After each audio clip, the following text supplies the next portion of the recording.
Hi, welcome to max TV. ఈరోజు మనతో పాటు ఉన్నారు ప్రముఖ శ్రీచక్ర ఉపాసకుడు మణికంఠ శర్మ గారు. వారిని అడిగి మనకున్న సందేహాలకి సమాధానాలు తెలుసుకుందాం. నమస్కారం గురుదేవ. ఈశ్వరార్పణం.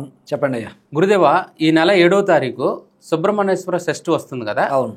ఆ షష్ఠిని ఏ విధంగా భక్తులు ఉపయోగించుకొని తమ కోరికలను, తమ బాధల నుంచి బయటపడవచ్చు చెప్పరా? వాస్తవానికి ప్రతి సంవత్సరము కూడా సుబ్రహ్మణ్య స్వామి షష్ఠి అనేటువంటిది విశిష్టత. సుబ్రహ్మణ్య స్వామి వారు వంశాన్ని అభివృద్ధి చెందించడానికి ఈశ్వరుని యొక్క అంశం నుంచి జనించినటువంటి బాలుడు. శివ తేజస్సు నుంచి ఉద్భవించినటువంటి వాడు సుబ్రహ్మణ్య స్వామి. అమ్మవారి శరీరం నుంచి ఉద్భవించినటువంటి వాడు మహాగణనాథుడు అనేటువంటి నానుడి. ఈ యొక్క భగవత్ స్వరూపంలో సుబ్రహ్మణ్య స్వామి వారిని ఆరాధించడం అనేది సంతానం లేని వారికి, పిల్లలు పుట్టిన తర్వాత కొంతమందికి చెవి సరిగ్గా వినగపడదు, అదేవిధంగా మందగొండిగా ఉంటారు, కళ్ళు సరిగ్గా కనబడక, పళ్ళు తొర్రపళ్ళు వచ్చి ఒక్కొక్కసారి పన్ను మీద పన్ను అనేటువంటిది ఏర్పడుతూ మాట స్పష్టంగా రాకుండాను, లేకపోతే సరిగ్గా నడవలేకపోవడము, ఇటువంటి వ్యాధులు దీర్ఘరోగ వ్యాధులు అంటారు. ఇటువంటి వ్యాధులు ఉన్నటువంటి వారు ఎవరికన్నా సరే నివృత్తి చెందేటువంటి మహత్ కార్యక్రమం ఏదన్నా ఉంది అంటే కేవలము సుబ్రహ్మణ్యేశ్వర స్వామి వారి యొక్క ఆరాధన అని చెప్తాం. ఈ సుబ్రహ్మణ్య స్వామి వారు 6 చనువుల పాలు తాగిన వల్ల ఈయన్ని షణ్ముఖుడు అని నామకరణం చేశారు. 6 చనువుల పాలు తాగడం వల్ల షణ్ముఖుడు అని నామకరణం జరిగింది. సుబ్రహ్మణ్య స్వామి వారిని శనివారము, అందలి ధనిష్ట నక్షత్రము, శతభిష నక్షత్రం మిళితముతోటి శనివారం రావడం విశిష్టత. శనివారం రోజు ఏం చేయాలి అంటే ప్రాతకాలం నుంచి కూడా స్వామివారి దర్శనం చేసినంత వరకు కూడా ఎటువంటి కాఫీ టీలు తాగకుండా తలస్నానం ఆచరించి ఖచ్చితంగా నూతన వస్త్రములు కానీ లేదా శుచిమైనటువంటి వస్త్రం కానీ ధరించి, చిమిలీలు ఉంటాయి కదా, అంటే తెల్ల నువ్వులు, బెల్లము, తేనె, ఈ మూడింటిని రంగరించి ఉండల కింద చేసి 7 ఉండలు చేసి స్వామివారికి సమర్పించి అందలి ఒక ఉండను మనం తెచ్చుకోవాలి స్వామివారి ప్రసాదంగా. ఆ ఒకటి తెచ్చుకుని ఇంటిల్లి బాది కాస్త స్వీకరించి కేవలము పాలు తాగి మాత్రమే ఉండాలి. సాయం వేళ మధ్యాహ్నం భోజనం ఆచరించండి. ఉల్లిపాయ, వెల్లుల్లి, అల్లము, ములక్కాడ లేకుండా భోజనం ఆచరించి మధ్యాహ్నం, సాయంత్రం వేళ 6:30 నుంచి 8 గంటల 30 నిమిషాలలోగా కేవలము పాలు మాత్రమే స్వీకరించి సుబ్రహ్మణ్య స్వామి అష్టకం కానీ లేదా కరావలంబ స్తోత్రం దొరుకుతుంది, ఆ కరావలంబ స్తోత్రాన్ని కానీ విని చక్కగా నేతితో దీపారాధన చేసుకుని స్వామివారి యందు నమస్కారం గావించుకుని చక్కగా అయ్యా సుబ్రహ్మణ్య, నన్ను, నా కుటుంబాన్ని పరిపూర్తిగా రక్షించవే. ఎప్పుడూ కూడా సుబ్రహ్మణ్య స్వామి బాలుడిగా ఉంటాడు. కావున ఆయన్ని మన పిల్లవాడిని ఏ విధంగా అయితే పిలకరించుకుంటామో ఆ విధంగా అయ్యా సుబ్రహ్మణ్య, నాయనా బాలసుబ్రహ్మణ్య, షణ్ముఖదేవ, మహాదేవ అని పెట్టుకుని చక్కగా నమస్కారం గావించుకుని ఆ మరుసటి రోజు అంటే ఆదివారం రోజు తెల్లవారుజామున మన దేవతా పూజ చేసుకుని 10-10:30లోగా ఎవరికన్నా ఒకరికి అన్నదానము లేదా మీకు తోచినట్టుగా ఓ పిడికెల బియ్యం లేదా దేవాలయానికి వెళ్ళి బ్రాహ్మడికి సంభావన ఏర్పరచుకుని చక్కగా సుబ్రహ్మణ్య స్వామి కటాక్షం పొందాలి. ప్రతి షష్ఠి అనేటువంటిది వేరేగా ఉంటుంది. ఈ డిసెంబర్లో వచ్చేటువంటి సుబ్రహ్మణ్య షష్ఠి అత్యంత విశిష్టమైన షష్ఠిగా చెప్తారు.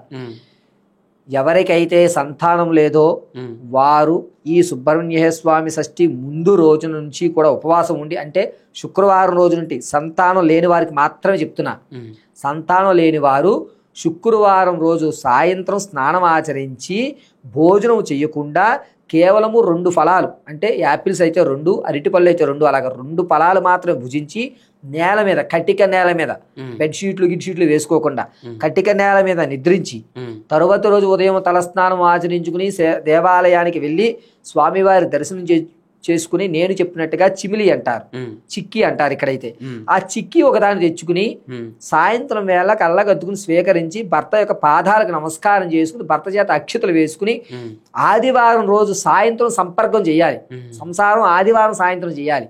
చేసినట్లయితే కనుక సుబ్రహ్మణ్య స్వామి కటాక్షం ఖచ్చితంగా కలుగుతుంది. ఇది సుబ్రహ్మణ్య స్వామి వారి యొక్క విశిష్టత. సర్వము జగతము కూడా పరిపూర్ణమైనటువంటి ఆరోగ్యాన్ని ప్రసాదించేటువంటి పరమశివుడి యొక్క అంశ నుంచి జన్మించిన వాడు ఆ సుబ్రహ్మణ్య స్వామి కటాక్షం మీ అందరికీ కలుగుతూ ఉంటుంది. గురుదేవ, ఇప్పుడు జీవితంలో సెటిల్మెంట్ అవ్వక ఇబ్బంది పడుతున్నారు చాలా మంది కూడా, ఉద్యోగం లేక. అలాంటి వాళ్ళు ఈ షష్ఠి రోజు ఏం చేయాలి?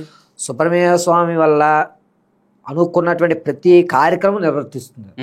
ఆ స్వామివారి మహిమే వేరు.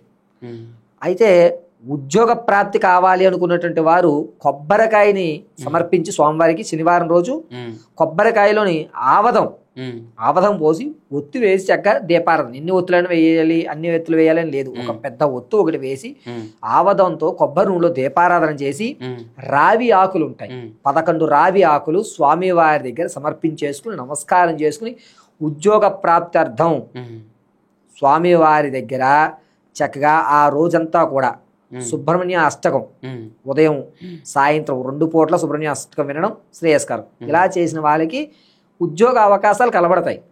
మీరు ఒకటి విషయం గుర్తుపెట్టుకోండి, ఇక్కడ చాలా క్లియర్గా చెప్తున్నాము. మీరు చదువుకున్నారుగా, మీకు సర్టిఫికేట్లు ఇచ్చారు, కింద ఎక్కడ కూడా మీకు ఉద్యోగం గ్యారంటీ అని ఎవరు రాయరు. అవును. ఏ సిద్ధాంతి, ఏ యొక్క బ్రాహ్మడు, ఏ వ్యవస్థలో కూడా మీకు దారి మాత్రమే మేము చూపిస్తాం. ఆ దారి వెళ్ళండి, దారి కనబడుతుంది, దాన్ని పట్టుకునే బాధ్యత మీది.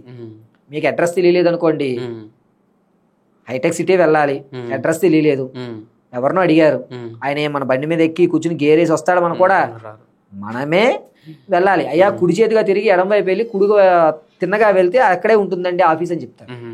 అలాగ మనమే వెళ్ళాలి.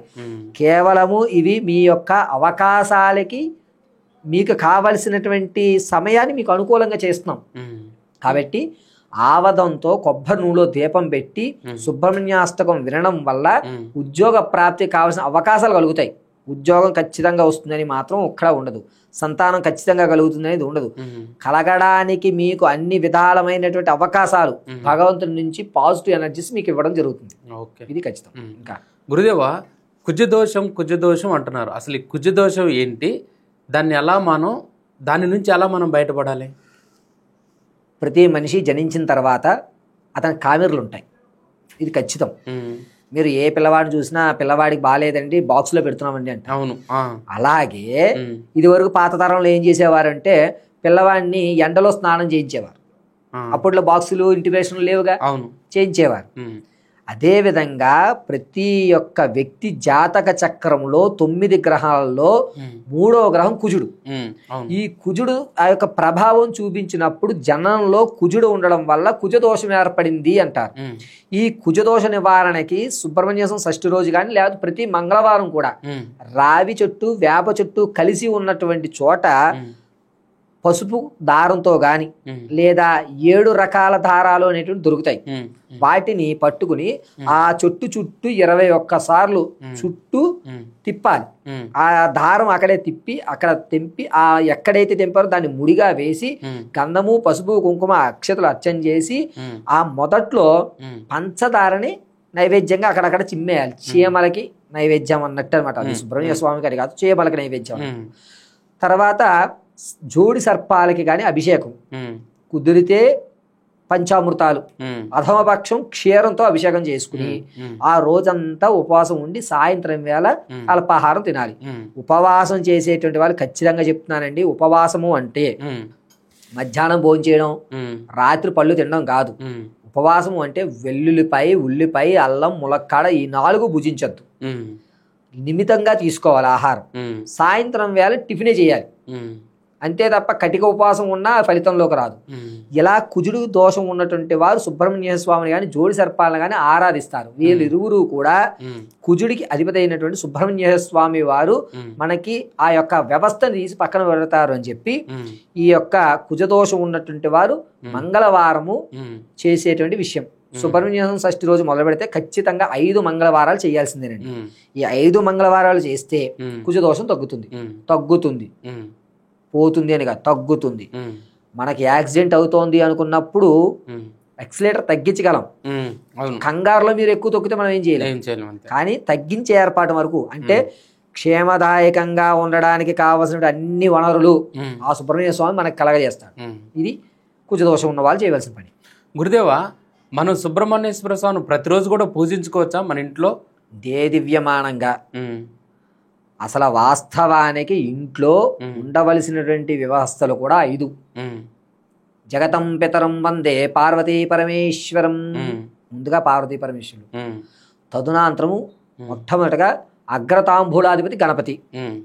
అసలు మీరు దేవుని ఫోటో సుబ్రహ్మణ్య స్వామి ఉండాలా ఉండకూడదని ప్రశ్నిస్తున్నారు. ఉమ్, అసలు మొదలు పెట్టేదే సుబ్రహ్మణ్య స్వామి తోటి. ఎలాగా అంటే ఉమ్. శివుని యొక్క తేజస్సు నుంచి ఉద్భవించిన వాడు సుబ్రహ్మణ్య స్వామి. ఉమ్, తేజస్సు అంటే వెలుగు నుంచి. దీపం పెట్టగానే మనం పూజ చేయంగా, అవును. అంటే సుబ్రహ్మణ్య స్వామి దీపారాధనలోనే ప్రారంభం చేస్తాం. అవును. కాబట్టి ఇంట్లో ఉండవలసిన విగ్రహం కూడా సుబ్రహ్మణ్య స్వామి. ఉమ్, తర్వాత మనకి భోళాశంకరుడు ఉంటాడు. అంటే ఈ అడిగిందల్లా ఇవ్వడమే తెలుసు ఆయనకి. ఉమ్, ఉమ్, అందులోంచి వచ్చి ఆపదను రక్షించేవాడెవరు? నారాయణుడు. కాబట్టి వెంకటేశ్వర స్వామి. ఉమ్.